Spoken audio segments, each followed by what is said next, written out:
Okay, let's see if I can read what I wrote. It all made sense to me when I wrote about this afternoon. What you have before you is a selection from this book. This is it's called Shmona Kvatzim. I'm sure I've spoken about it before. This is a relatively recent published work by Rav Kook.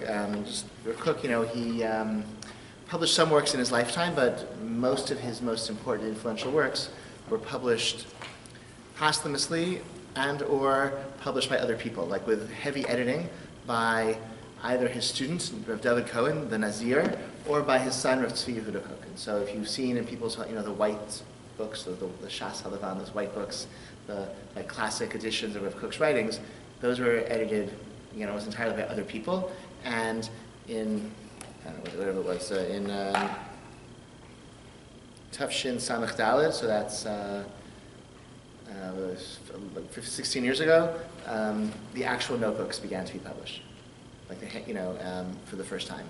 And so we were able to access Rav Kook's thought and his writing without the layer of the editorial voice. And so we see a couple of, and so you can find most passages in here, you can find where they are in the published standard edition. You can also find citations in the standard edition and see where they appear here, and you can compare, and maybe it's the same, maybe it's different, but I think this is more authentic to what he wrote.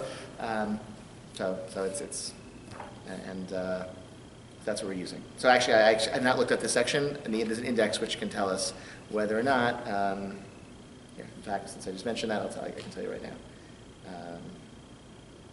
So this passage does appear in Orota Emunah, and so if you have a Orota Emunah, you can compare. I actually don't have a Orota Emunah, I don't think so. You can compare, and you can see how the editors changed this passage to, in their publication. Okay. Kola Emunot. Here we are, Kuf Nun Hey. Okay. Kola Emunot Heinan Nechlakot L'Shtei Hamarachot. Every belief is divided into two different frameworks. Shekvar Ha'ir Alehan Rambam. The Rambam himself actually already discusses this distinction in the guide. Lemunot Amitiyot ve'emunot Murchachot. True beliefs and necessary beliefs. Have you heard that distinction before? Okay, this is the Rambam. Okay, so beliefs about faith, about the nature of God, about the nature of the Torah. Some of those beliefs are true, and some of those beliefs are necessary. Understand the difference? Want to hazard a guess? Well, I would say, thou shalt not kill, thou shalt not steal, would be necessary. Those are mitzvot, not necessarily beliefs. Those are mitzvot. I'm not talking about mitzvot, I'm talking about beliefs. Okay? I don't think Rambam ever tells us, which one is which. So you can. I'm not asking you to tell me now which one you think is which. But some things are absolutely true; they correspond to reality in some truthiness way, and others are things that it's necessary to believe and to say because society will fall apart if people don't believe that it's true. Okay. So the true beliefs are those that are the foundation that sustains all of the general, principles of faith. It's like the peel that protects the fruit.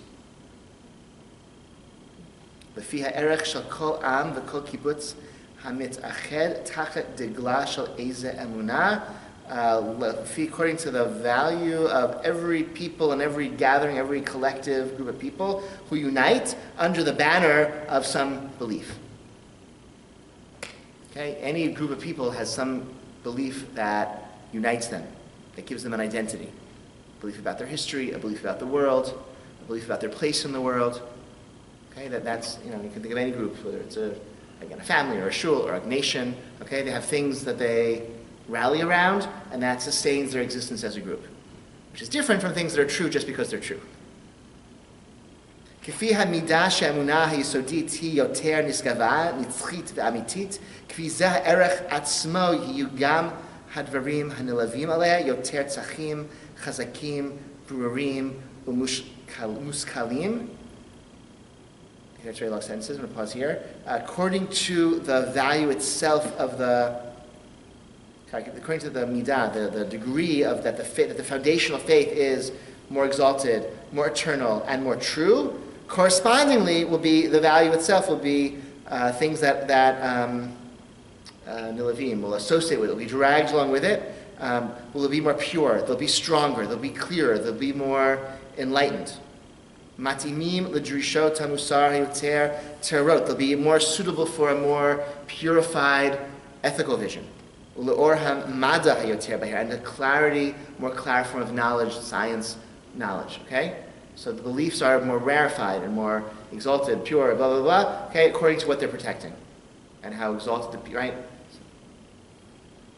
Now the part that that I selected. Lifamim.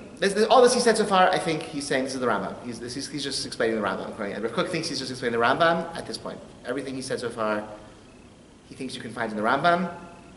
This is a citation, okay, 328. You can look it up in the Rambam and see if he's right or not, in the Guide to the Complex. I think this next part is not in the Rambam.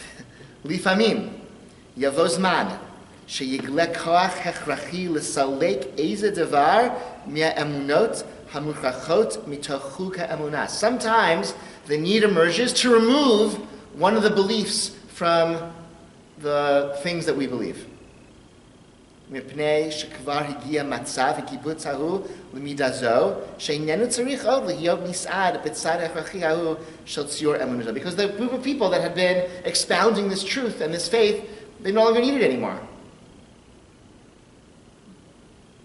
As to chal eza mint sisa. When that happens, there's a whole ferment. Mitzad achad nireh hadavar kepirtza b'yisod emunah. Because from one perspective, it looks like there's a breach in some foundation of faith.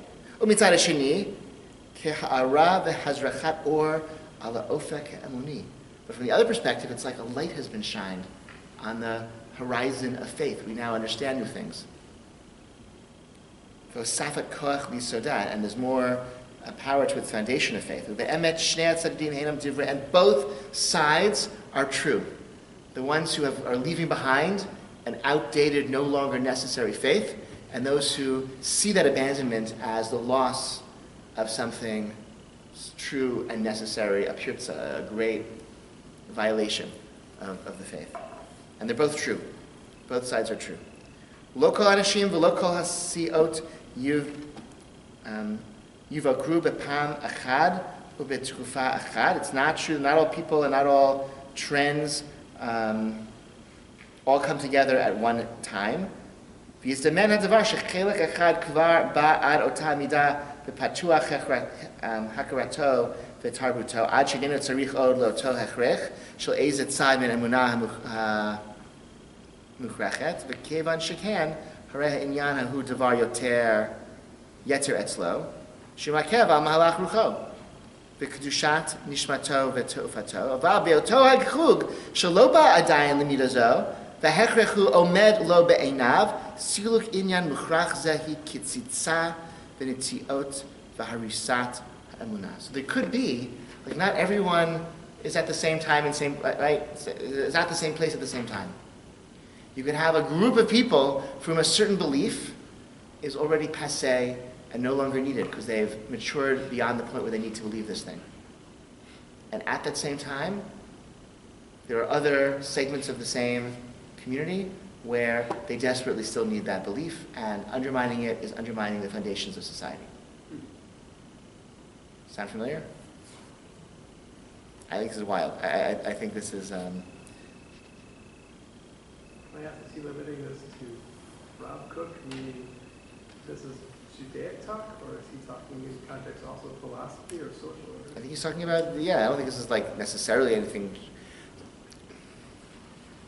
Well, actually, what do you mean by that distinction? what do you mean by that? Like, if you're talking about a move from Orthodoxy or key traditional Judaism and saying that circumstances or beliefs or insulations, statements of feel around, if those in one community are no longer necessary or appropriate, perhaps he's leading latitude for denominational Judaism, as opposed to a societal context where you can't necessarily have denominations of society. It either is something that's a common law or it's not a common law.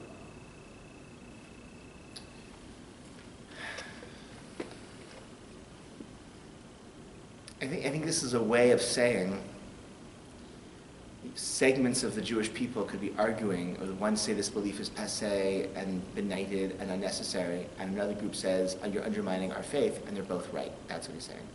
And so, and as this, so there are like times of ferment as new ideas come along and old ideas are abandoned, and he thinks that's necessary and healthy, but those who are defending the old ways are not wrong. They're actually, for them it's necessary. So it is in that sense a sort of pluralist vision of multiple true agendas. Those who are defending tradition are right, and those who are defending innovation and promoting innovation are right. And how does that happen? Because this is the nature of faith, that there are necessary beliefs that become no longer necessary. It's like a theory of progress, or it's a theory of why there's so much discord around issues of faith in modern times. I think it's really powerful. I mean, he doesn't tell us like. So I want to ask it like, what? So tell me some examples. Like, what do you mean by this? Well, when did this happen in the past? When is this happening now? What things did we used to believe that we no longer have to believe? Right? When did he write this? What? When did he write this? I don't actually. It's in the first notebook. So right? Is that right? Yeah. Kovetz Aleph. So it says here Kovetz Aleph Nikrakach be. So it's written in Eretz Yisrael between his Aliyah and Taf Reish Samach Dalid. Okay, and between then and when he went to Chutz La'aretz at the beginning of the First World War in Taf Reish Ayin Dalid. So it's between 1904 and 1914. Okay. Written in pen. Starting on the second page. Wrote in pen. Okay. First page, I guess, with pencil. I don't know. Okay, so that is the background. Let's talk about the divinity of the Torah. What does it mean that the Torah is divine? Anyone want to offer someone said, right, Jews believe the Torah is from God. Well, okay, what does that mean?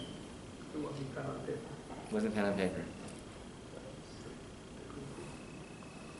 Did Noah's flood happen? Yeah? How many times? Sure.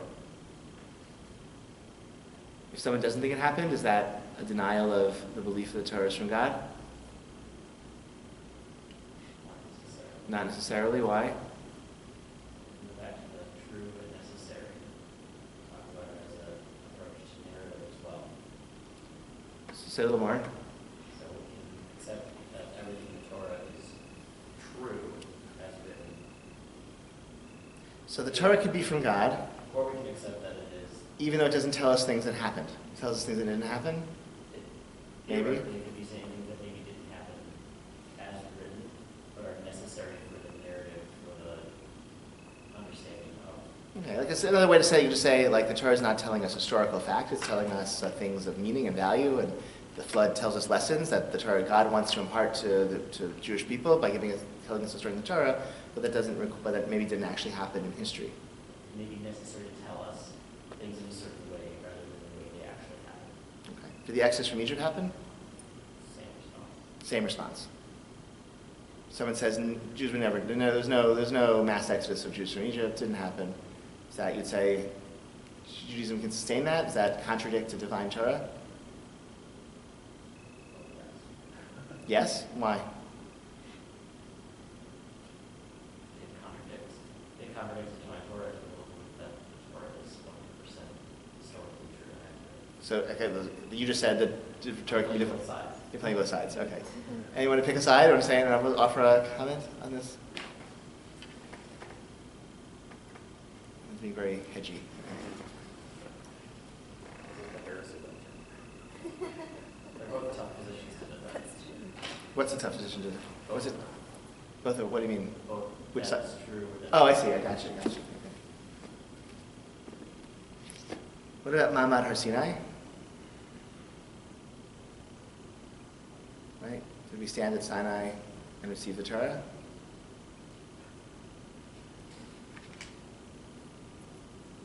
Sarah says yes.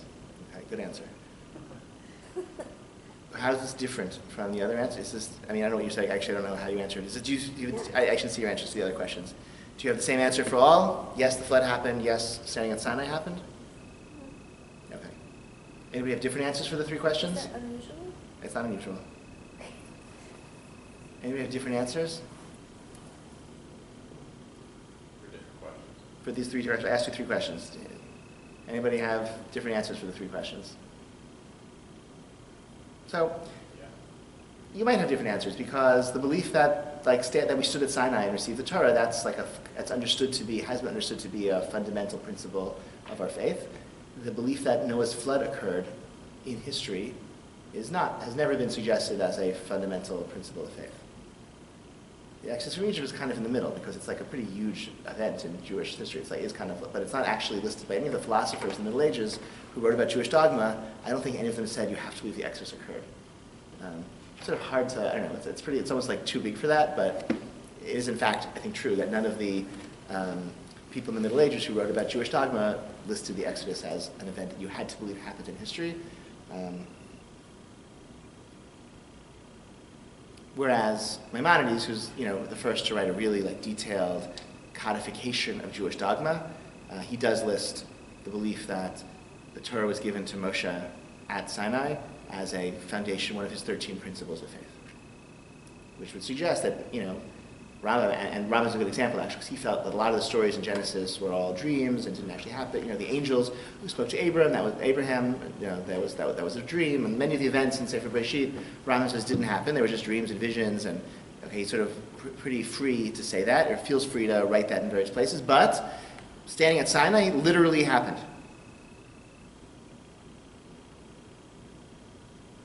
So what are some challenges to this belief? The Torah tells us that, why, what are some of the challenges to that? So I think one, it's sort of hard to understand, even if you assert and assent that, yes, I believe that God gave us Torah Sabbath, what exactly does that mean? But really? Right? So did people hear sounds? Right? God doesn't have a vocal cord, but he can, people heard sounds in their heads. Saw sounds, right? Ro'im et hakolot v'et halapidim.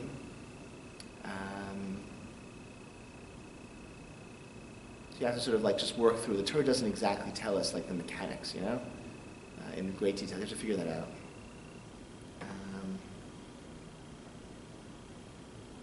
And then there's, the evidence of so-called biblical criticism. I think biblical criticism is actually only Orthodox Jews. It's a term, Orthodox Jews term. I think other people just call it biblical scholarship in the academy. So I don't want to what in the last 200 years, these scholars in the academy have undermined some of the very simplistic, what had been the assumption that the events in the Torah happened in the way that they're described. So I think Noah's flood, let's say, especially the parts that are more fraught for us, like Revelation and Sinai. So what are the objections to a simple belief in Revelation and Sinai? There seems to be evidence of layers in the Torah, right? Stories are repeated in multiple perspectives that suggest two different sources that were edited together at a later date. The Torah has references to things that seem to have comments and phrases that, even the Rishonim seem to say, well, maybe this looks like it was written by a later editor, like the Canaanites then lived in the land, things like that. But I don't know, that doesn't seem to be that's not quite as significant as the literary evidence of multiple layers, right? There are two stories of creation. There are two stories of the Tower of Babel. There are, contradictory accounts of many mitzvot in the Torah and how they're supposed to be observed. And in the 19th century, scholars started looking at that evidence without the prior assumption of faith. And this was all from Moshe, and they, put together this various theories of a Torah that came into being by human editors and human writers over a period of centuries, well after the time that Moshe was reported to have lived. And they also point out, for good measure, there doesn't seem to be a lot of evidence that there's ever a figure like Moshe. The Exodus, no independent extra biblical evidence of the Exodus seems to exist either. And an event of that size, how could it not have left behind any historical records, et cetera, et cetera. Okay, I'm sort of You can read this in Wikipedia if this is all new to you, but I suspect it's not.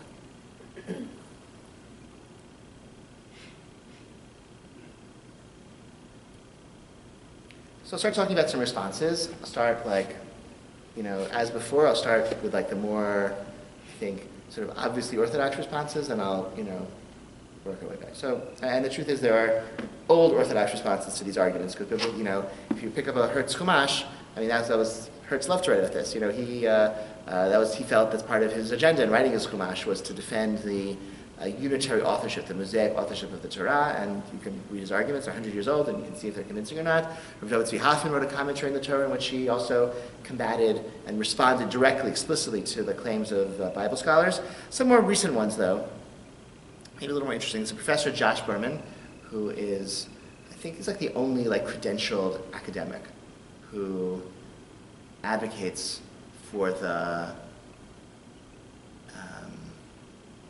possibility of a Mosaic authorship of the Torah, unitary authorship of the Torah, and an ancient Torah, Torah that comes from the time of Moshe.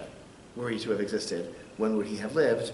And some of the evidence that he points to that are, sort of details in the Torah about Egyptian life that suggest that, people knew what they were talking about. They're really there. I don't remember what he argues, but he's written some popular essays you can find online where he, goes through his points. And I think one really important thing that really was helpful for me that he points out, numbers throughout the Torah are often symbolic.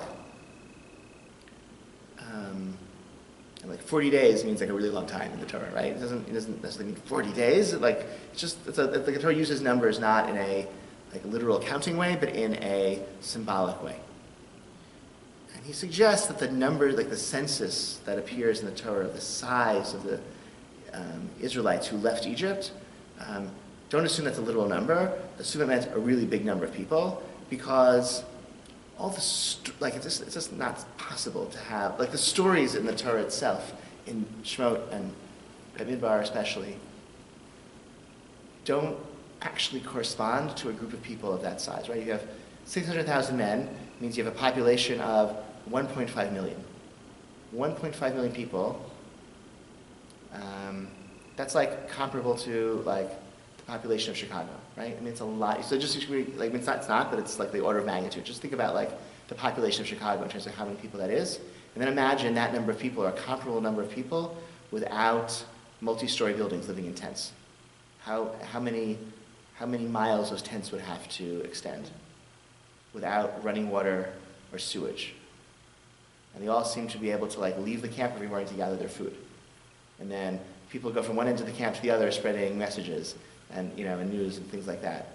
And they all camp by one spring. It gets water for all of them. Right? That sounds like 1,000 people, maybe 5,000 or 10,000 people, in terms of the size of the encampment, but not it's just 1.5 million people, the largest city in the which would have been a city on that scale. How many cities even like that existed in the ancient world, right? Just sort of marching through the desert without any infrastructure. Not that there's no evidence for it in history or there's no evidence for it in archaeology, but it doesn't fit with the stories in the Torah itself.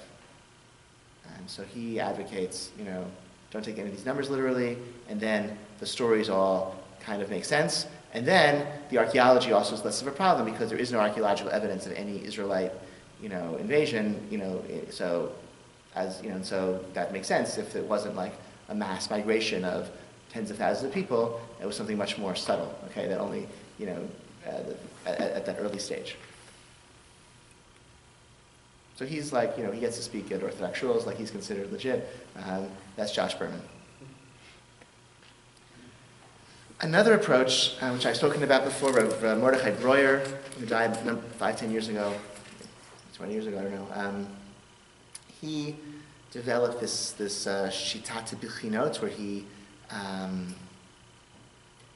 sort of saw the multiple layers and contradictory voices of the Bible critics and embraced them as being actual contradictions in the Torah itself, that he feels were there, put there by a divine author.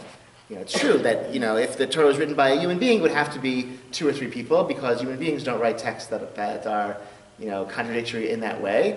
But God can write that way, because God is trying to convey multiple perspectives at once. So if it were written by a person, if you thought it was written by people, you would say, yeah, this clearly was 4 people, because there are 4 different strands here. But, like, well, how do you know how God writes? Why can't God write in a way with 4 different voices at once? Because God is trying to explain something from multiple facets at the same time. So if the old Bible critics spoke about J, E, P, D, and R as the 4 sources and the R for the redactor, the 4, they identify, I think it's actually not current anymore, but like at one point in time there was a very dominant school of Bible scholarship where they took the Torah and they identified these 4 different voices, 4 different texts. Earlier, prior texts, J, E, P, which they nickname for various reasons, J, E, P, and D, and R for the redactor who put them all together. So if Breuer says, yeah, J, E, P, and D, but R is the Ribono Shalom, who put them all together, and indeed there are multiple voices, and you want to see an early example of somebody of this, if you, not by Breuer, but preceding him, is Rav Soloveitchik's essay, The Lowly Man of Faith, which you should all, if you haven't read, you should be too embarrassed to admit that you haven't read, and you should go read it, okay?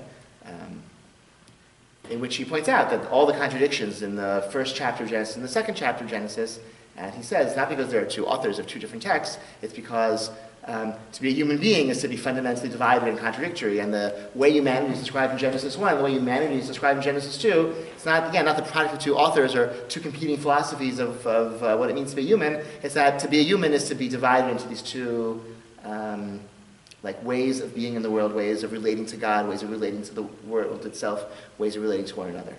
The paradigm of Adam 1, paradigm of Adam 2. So Breuer does that with dozens of other similar contradictions in the Torah, and shows the Torah is just expressing a complex reality by using these multiple voices. And I think I spoke before, this was sort of updated by a next generation of scholars, Sosu Shivat Maligobah, Gishat HaTimurot, who have added in the layer of historical development within the lifetime of Moshe himself. The 40 years of, that the differences then you find, let's say, especially between, Korban Pesach and Sefer Shmot and Korban Pesach and Sefer Dvarim, is because the perspective of Sefer Dvarim is 40 years of Moshe's leadership, that people were more mature, they had a more defined, refined religious, sensibility, and so they had a religion, certain mitzvot were replaced, or were restated in different ways in Sefer Dvarim because the people were different after 40 years being taught by Moshe. Okay? No reference to the 10 plagues in the book of Deuteronomy. Isn't that interesting? Okay? Book of Deuteronomy retells, the story of the Exodus. Okay?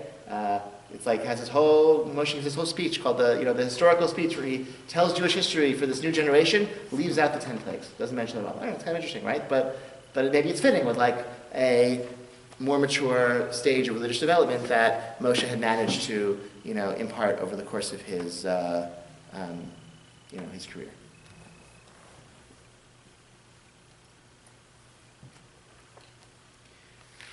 So far so good. Let's push the envelope a little bit farther, okay? As we've done in these classes, sort of starting a little more.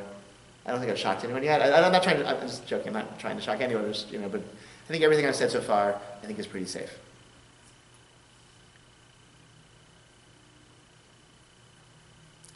I saw an essay by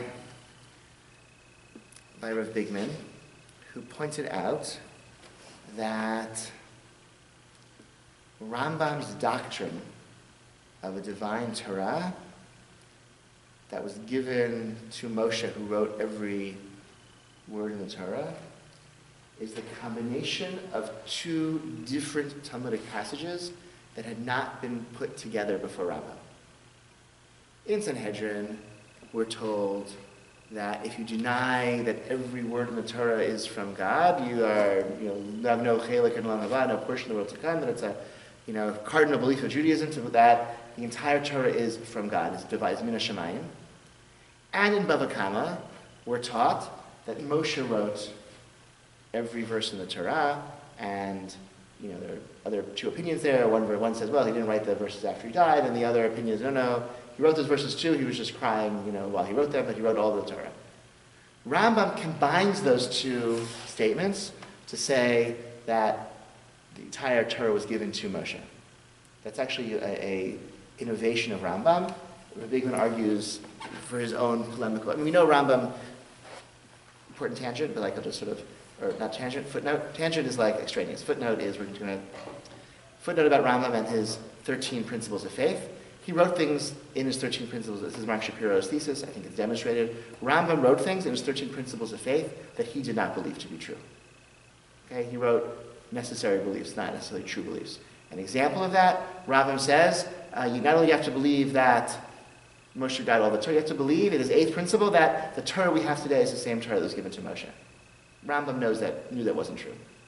Because the Talmud acknowledges that we don't have accurate spellings of words, and Rambam knew. Rambam himself traveled, to find the most accurate version of the Torah, and he wrote in Yisra Torah, and I saw it, and this is what the letter should be, and this is how you should spell it, and he lists it there. So he must have known that there was a lot of uncertainty, right, about how words are supposed to be spelled in the Torah. So he exaggerates a little bit, right, because he's responding to the Muslims who claimed that we had falsified the Torah. So for polemical purposes, he states something in a way that he knew not to be true. So Rabbi Bigman argued in this article that for polemic reasons, to defend the faith, to give it a stronger foundation, Rambam combined these two Talmudic passages and emerged with a doctrine that had not been stated before, but that maybe either one, or the Talmudic belief can be. It's maybe a more authentically Jewish way of thinking about these things. I feel that there are two distinct beliefs, right? And that the really foundation of faith is Torah and Shemayim. That the Torah is divine, that it comes from God, which is different from saying Moshe was given the entire Torah, which he wrote, right? It's different. But I don't know. I actually don't know if that solves anything. I don't know because.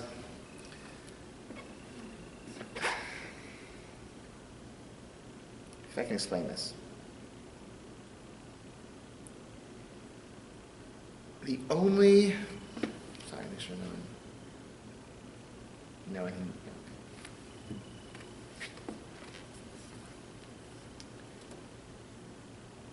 Okay, you know those optical illusions where you can look at a picture and it's either a fish or a duck or a bunny rabbit, or it's an old lady or a young lady.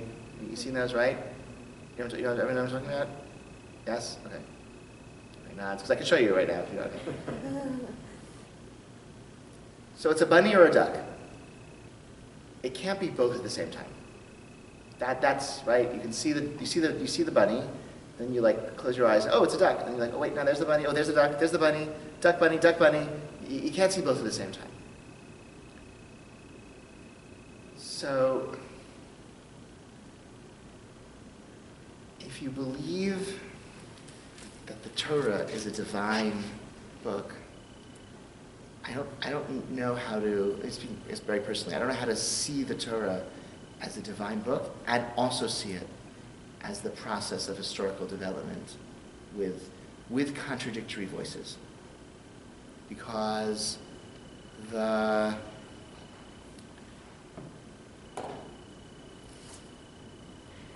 historical analysis that those Bible critics, right? They say this chapter here represents, this is the J level, which is the product of somebody in King Josiah. I don't know if this is making sense. Somebody in the court of so and so. And this here is a priestly document, which represents the perspective of the priestly class in Jerusalem in the 8th century. Whatever they say, in other words, they read an agenda. That's how it works. In other words, their historical analysis is built on the premise that you can assign different layers and different identities to the authors of various biblical texts based on the biases that those texts are then displaying.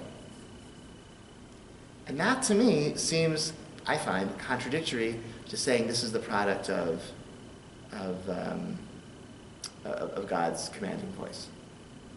Because you could say, well, the Torah, people say as well, no, I don't, somewhere the Torah, it wasn't written by Moshe, but it was divinely inspired by other people, and it's still a divine book, it's still a product of revelation, just wasn't written by Moshe. And I could say, well, okay, but then, well, how do you know that's true? Well, you know that's true because clearly you can see the biases of this text, which is, supporting the agenda of, the priestly class, or this one, which is supporting the agenda of the monarchy, right? So once you're seeing it as the product of tension and debate and that, then how is it God's will that this book make its way to the Jewish people? So that's where I get stuck. So for me, I feel you could either say this is an ancient Near Eastern text, the product, let's analyze it using the tools of historians and literary analysts, and let's see, let's unpack it and shift it and try to, speculate about where it came from and what all the different competing perspectives that it contains, and how the editor kind of tried, unsuccessfully to patch over those different perspectives. Or I can say, no, this is God's gift to the Jewish people, and I'm going to relate to it that way, and treat it that way, and study it that way. And if I can, and to the extent that I can make sense of it that way, and engage in Limud HaTorah, treating it as that sacred text with a unified message, then I feel like the observations of the academic critics are going to be less compelling to me. Does that make sense? Is that, you want to do it? Okay? Is that, okay. I think that's where I am.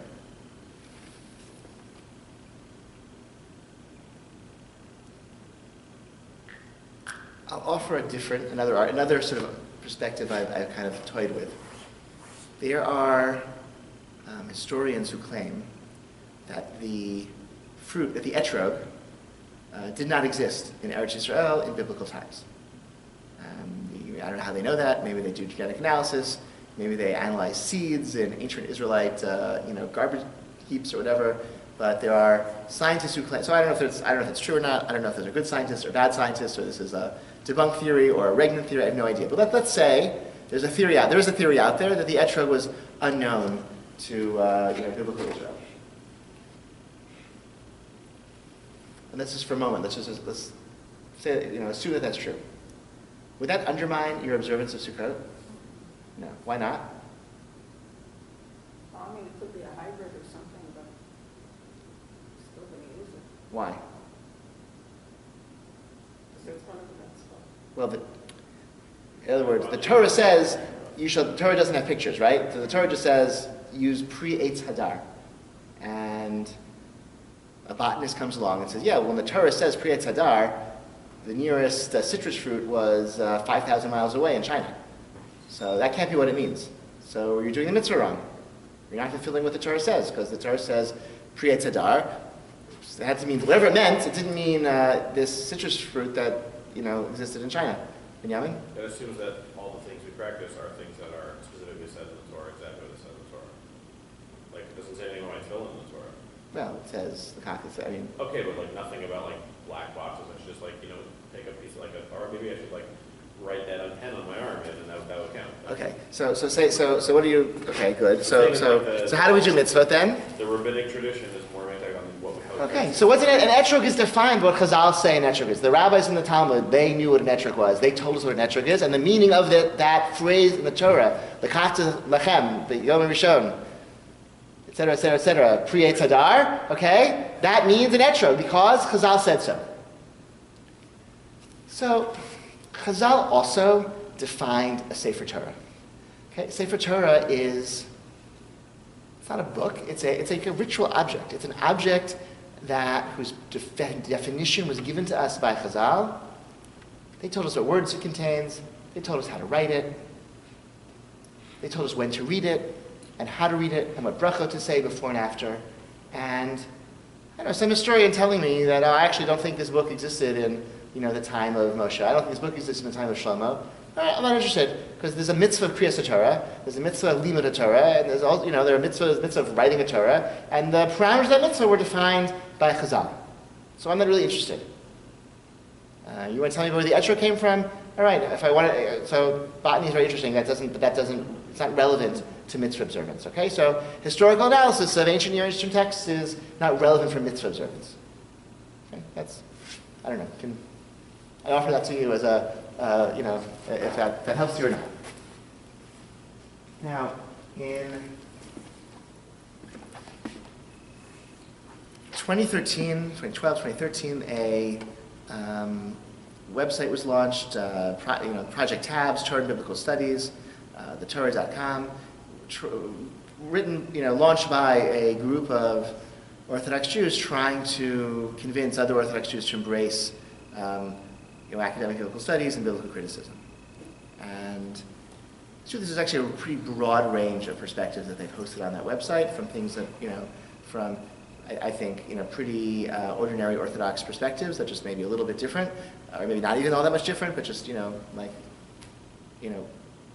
conventional Orthodox beliefs, but on that website, and some things which are much farther, outside what's normative Orthodox or understood to be Orthodox. It's a polemical website with a mission. And I have not read everything on that website. I have actually rarely looked at it, actually, so that's the caveat, okay? But I did read some of the initial, particularly controversial, essays that Rabbi Zev Farber published there in 2013. That there was a little bit, moments of controversy when he began to publish.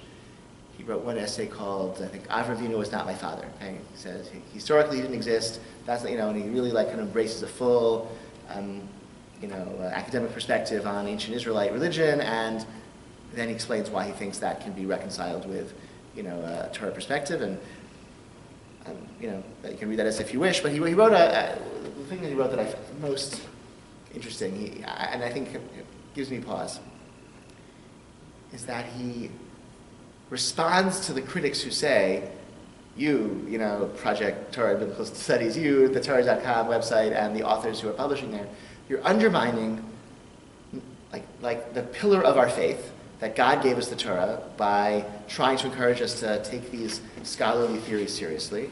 And how can Judaism sustain itself if people don't believe the Torah is from God? Who's going to sacrifice for, to observe Shabbat when it means you're going to lose your job? Who's going to sacrifice to give your kids a Jewish education when it's really expensive? Who's going to sacrifice to eat kosher food even though there's, it's often a hardship, et cetera, et cetera, et cetera? Who's going to, come to Minyan on a snowy Shachrit morning if you don't believe the Torah is from God? And his response was that, well, actually,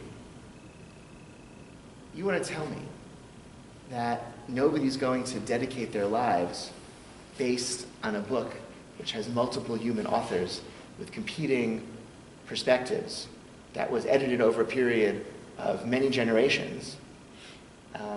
That sounds an awful lot like the Talmud, which is the product of multiple human authors over a period of generations with explicitly competing opinions and contradictory opinions. And nonetheless, the Talmud is actually, in some ways more than the Torah, the book by which we live our lives, and we're dedicated to it. So, not so true that contradictory voices, acknowledged human authors undermine commitment and are inconsistent with commitment. And if the Jewish people can embrace the Talmud as an authoritative book, even though we don't really know what it means, it says multiple things and has debates and has human authors, and we can say, no, this is the vehicle by which God gave us instructions and wants us to live our lives. So the Torah, maybe if we were to have a paradigm shift and see the Torah in a more similar way, the product of competing human authors with competing philosophies, but got edited together over the course of centuries, also by human authors, but that is the mechanism by which God gave us the Torah. So that, to me, I think, that's a compelling argument. That's a pragmatic argument, right? That's not an argument of what to believe about the Torah, but it's an argument that belief in multiple human authors of the Torah is not necessarily inconsistent with a life lived in devotion to God and devotion to mitzvah. I think it's very compelling. So that leads me to an essay written by my teacher, Rabbi Yitzi Blau, about a response to a different book. And the point he makes is as follows. When it comes to questions of Jewish law and practice, so there's a halachic process, okay? And if it's, if it's disputes in the Mishnah, the majority wins. If it's, if it's right, Okay, if it's right, Eliezer loses the vote, okay, and we know Hillel and Shammai, we follow Hillel, okay. There are little rules for following this process, and the Shulchan Aruch is very authoritative, and there are great poskim, great halachic scholars who tell us what to do. Fun story about speaking of great poskim, Moshe Feinstein hosted Menachem Begin in his apartment when Begin visited. At one point, when Begin visited the United States when he was prime minister, and Rav Hutner was there at this meeting of Rosh Yeshiva with Menachem Begin, and Begin's security team came to the apartment to check it first before the prime minister arrived. And as the security team was checking the apartment, Rav Hutner said, the only explosives you'll find in this apartment are in the Igros Moshe, in Moshe Feinstein's writings. That's where you'll find the explosive material. Okay, there are poskim who tell us what to do, but when it comes to whatever the mechanism, there's a mechanism for resolving halachic doubt and getting authoritative, like that. That's orthodoxy, right? There is a right answer, or there's a method for getting a authoritative answer to halachic questions. But what's the dynamic for resolving questions not of what to do, but what to believe? Does majority rule? Follow the majority? Hillel and Shammai had a debate. Was it better or worse for people to have been born, right? They debated that for like years, right? It's a famous, do angels exist?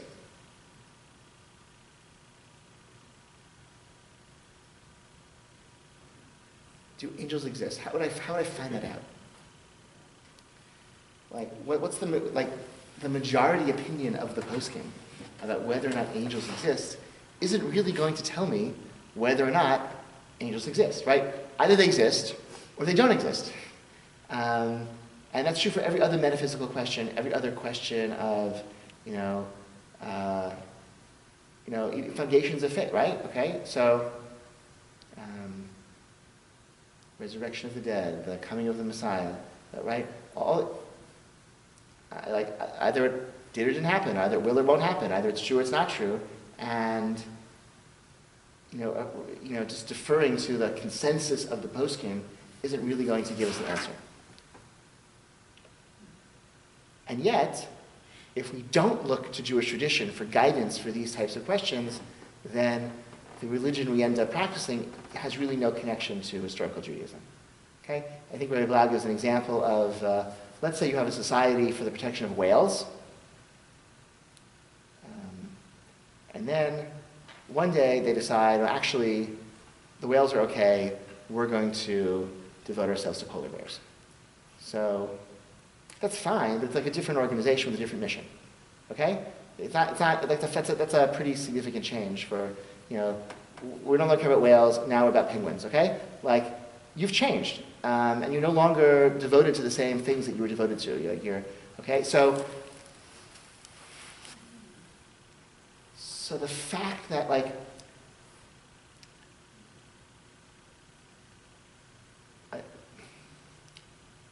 the fact that Rambam says that it's a principle of faith that Moshe wrote the Torah doesn't mean that Moshe wrote the Torah. It just means it's a principle of faith, right?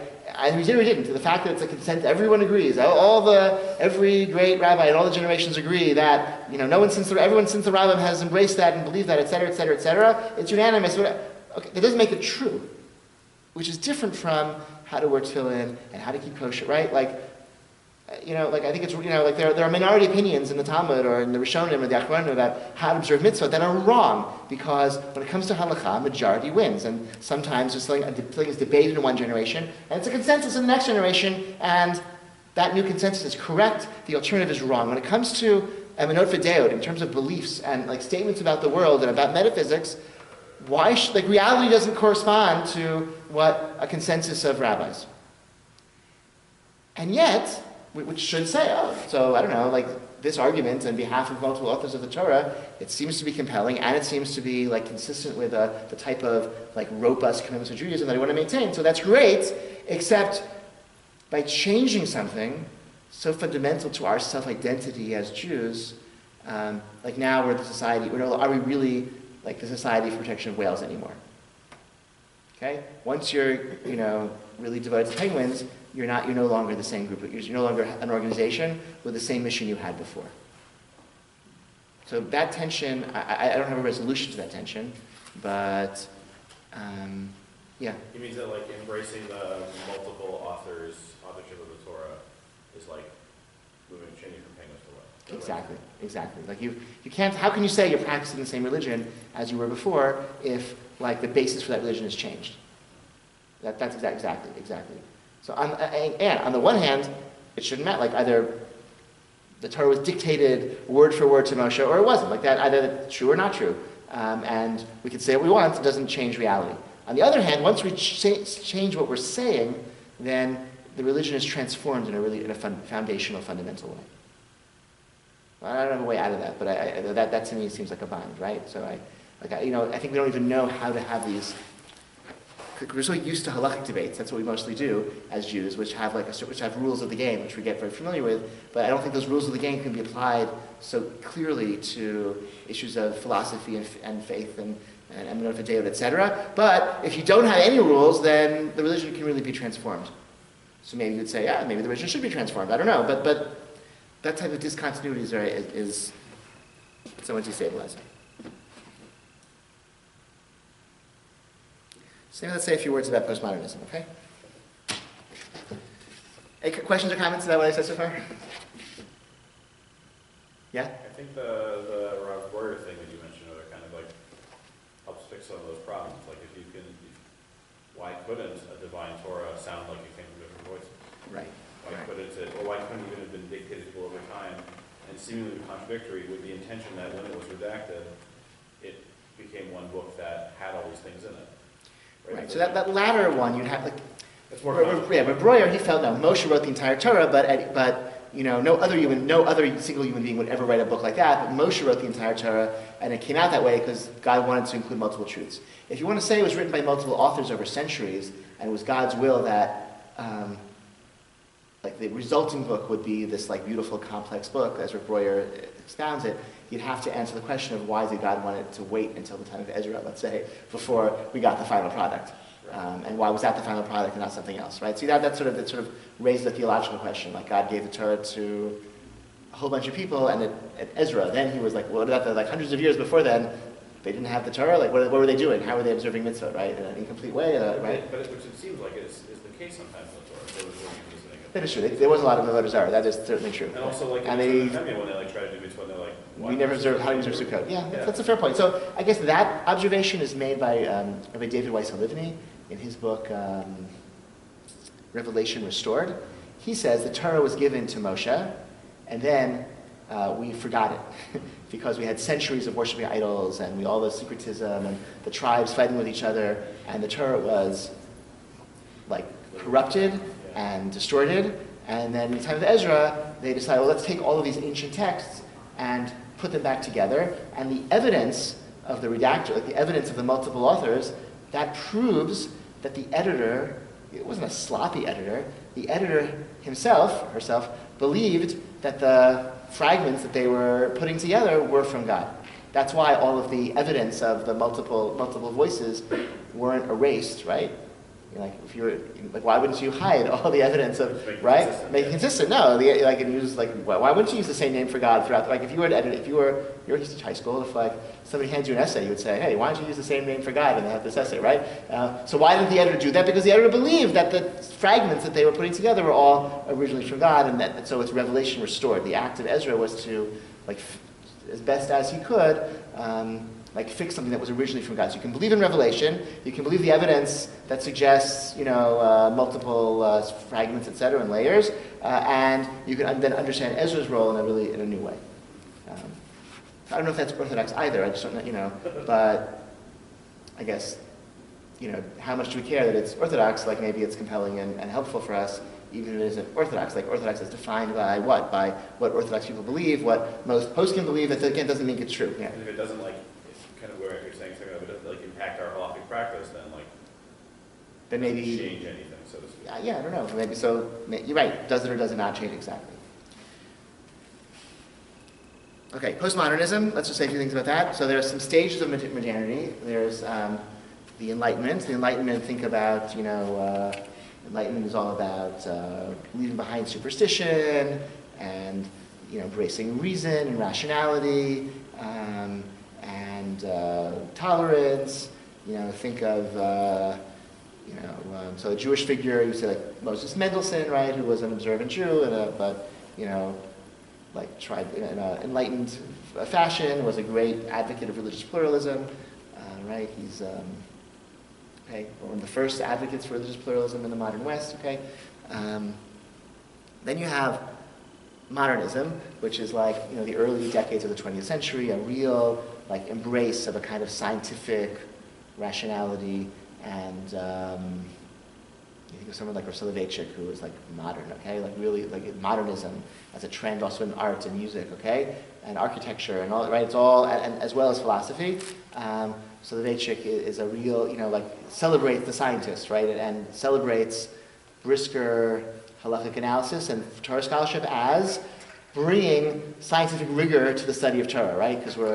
And to the study of Judaism, right? For Russilevechik, when I don't just like say things about Judaism, you want to like say something about Judaism, you got to prove it. How do you prove it? By halacha, because halacha is objective, and halacha is concrete and easily defined and precise, and therefore out of halacha you can build a philosophy of Judaism that is scientific and modern. Postmodern is like, let's say, postmodernism is like the last decades of the 20th century into the 21st century. And postmodernism,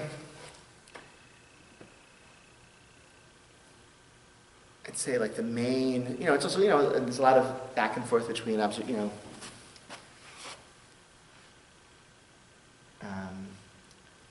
if Newton, gives rise to the Enlightenment, a few centuries later, or generations later, like quantum physics give rise to postmodern. Because quantum physics, one of the really wacky things about quantum physics is that light is both a particle and a wave, and sometimes it behaves like a particle, and sometimes it behaves like a wave, and it behaves like a particle or a wave depending on how you observe it and measure it, which pushes it like collapses the distinction that had been the basis of scientific rational thought forever of like subject and object. Okay? The modern scientist, the rational scientist, right? I am the subject, you are the object. I'm studying this phenomenon, I'm observing it.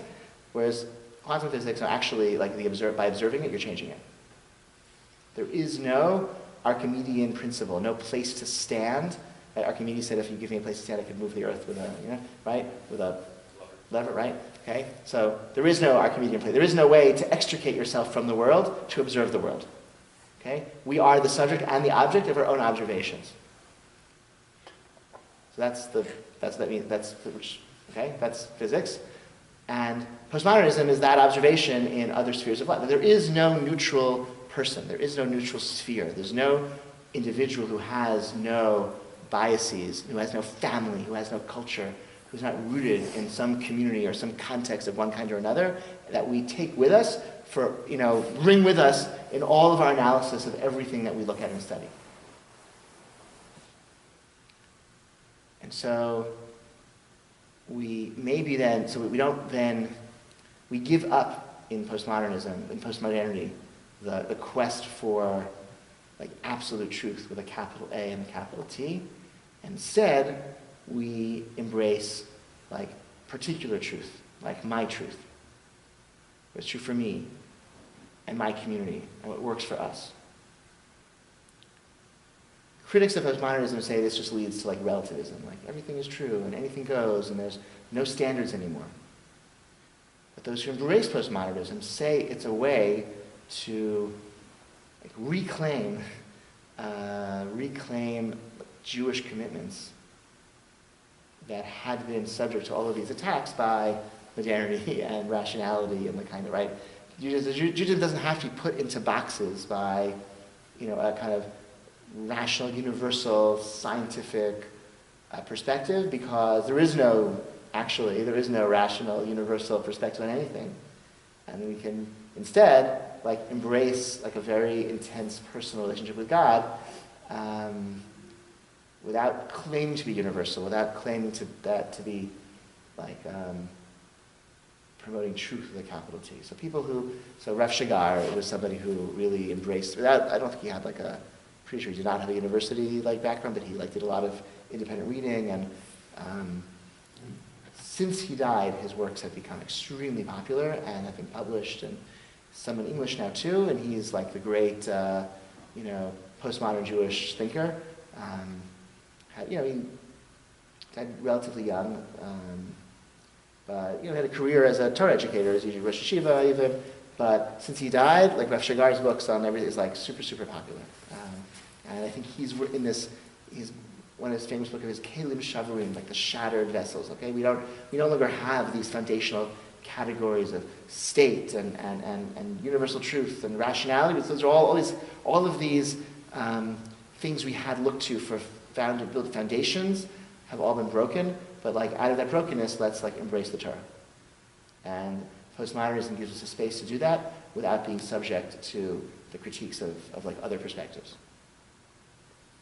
And the other, Tamar Ross, is another postmodern thinker, and she sees that postmodernism, I think a lot of it coming from her read of Rav Kook.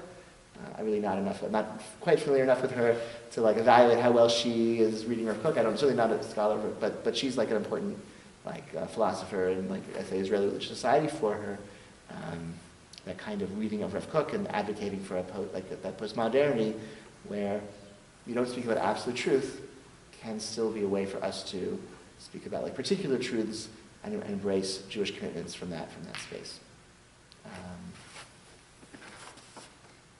So instead, right, in this post-foundationalism kind of era where there is no, right, the story about the guy, the woman who went to see the guru and said, what's the world standing on? This is the foundation myth of postmodernism. Okay, what's the world standing on? So the world is standing on the back of a giant turtle. You know the story? And she said, what's the turtle standing on? And he said, it's turtles all the way down. Okay? There is no there. It's just turtles. And the turtle's on the back of another turtle. You can't, no matter how far you go, there's just another turtle. Okay? There is no foundation. Okay? So in place of a foundation, instead we turn to pragmatism and we say, okay, so what are the results of believing something? Okay? What does it look like? I'm going to live my life like this Torah is from Kadosh Baruch Hu, and its mitzvah leads to human flourishing and to a life of intimacy with God. And I'm going to believe that, and I'm going to teach my children that. I'm going to build a community based on that. And if that turns out well, then that's true. It's not true in an absolute sense. It's true in a pragmatic sense. And that's actually the only kinds of truths that we really have access to. And so that's the pragmatic term in modern philosophy. And there are Orthodox Jews of Amman who are kind of who are sort of embracing that perspective, and it sort of gets us around all of these, a lot of the critiques of that we've been dealing with actually the past few weeks. You can be evaded sometimes, or can be responded to in a more flexible way, or more limber way from with these insights of postmodernism. So, okay, I think I'm going to end now. Any other questions or comments on anything what I just said? I know it was a short thrift to a major movement, but... the last thing you said sounds very Talmudic in a way too. I feel like the Talmud also operates that way frequently. It's sort of we're going to take this pasuk to mean what it means for us in this one specific context. Yeah. So it can do this thing and have this function. Yeah. Judaism can lend itself to postmodern because it's we're not trying to.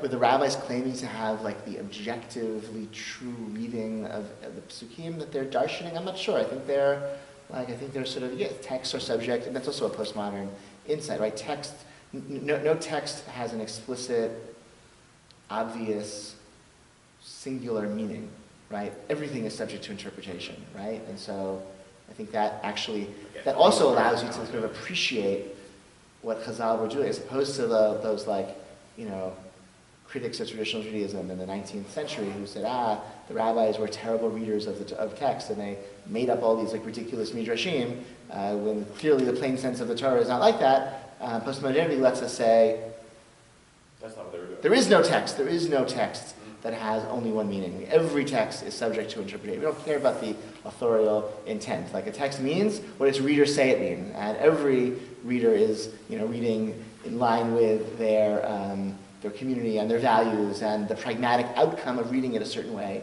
and what that will cause in the world. That's just what it means to have a text. Like texts are subject to interpretation, and those interpretations are not made by people who are, an Archimedean point outside the world. They're also rooted in the world itself, and and it's a secular. The object-subject divide is broken down. So, I think the Talmud lends itself, or rabbinic Judaism lends itself in some ways to that kind of postmodernist perspective. Okay. Thank you for coming, and that was interesting. Thank you.